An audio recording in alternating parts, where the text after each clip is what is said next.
2026년 1월 중순의 최대 이슈는 단연 미국 대법원입니다. 트럼프 행정부가 IEEPA를 근거로 밀어붙인 대규모 관세들 기억하시죠?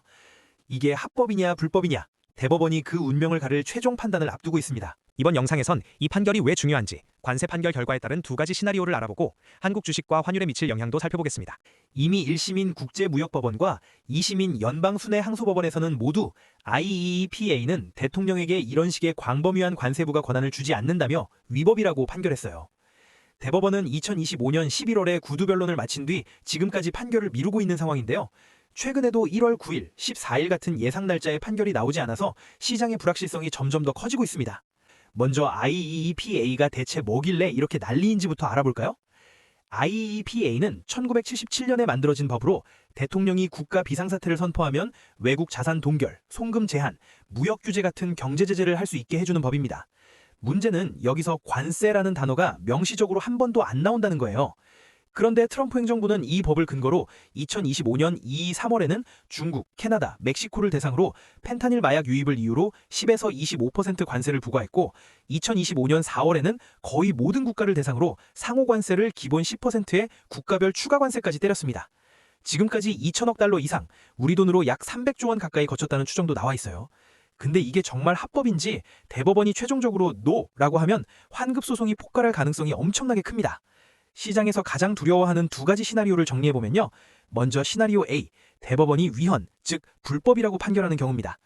현재 시장 분위기는 이 확률을 60에서 70% 정도로 보고 있어요. 이렇게 되면 이미 낸 관세 수백억에서 1,500억 달러 이상 되는 금액이 대규모로 환급될 가능성이 커집니다. 미국 수입업체들에게 현금이 풀리면서 글로벌 유동성이 급증하고 무역 장벽이 낮아지면서 무역량이 증가할 거예요. 특히 한국, 중국, 대만 같은 수출 강국 기업들이 대박을 맞을 수 있습니다. 한국 대표 수혜주는 반도체, 삼성전자, SK하이닉스, 자동차, 현대차, 기아, 그리고 2차전지, 배터리 관련주들이에요. 달러 가치가 떨어지면서 원달러 환율도 급락할 수 있고 1,300원대 초반까지 내려갈 가능성도 배제할 수 없습니다.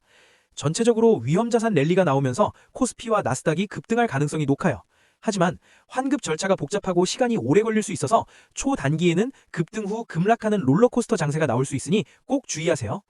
반대로 시나리오 B, 합헌, 즉 합법이라고 판결하면 관세가 그대로 유지되거나 오히려 더 강화될 수 있습니다.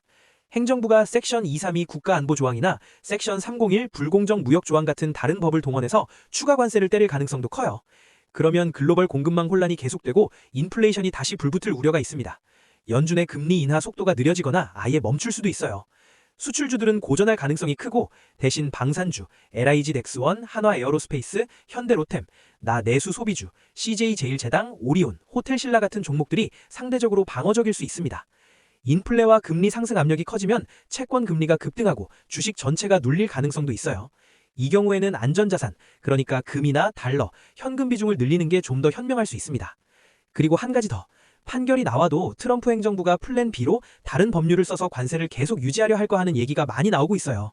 즉 완전한 해피엔딩은 없을 가능성이 크다는 거죠. 여러분은 이번 IEEPA 관세 판결 어떤 결과가 나올 것 같으세요? 다음 영상에서 또 만나요. 장갑이었습니다.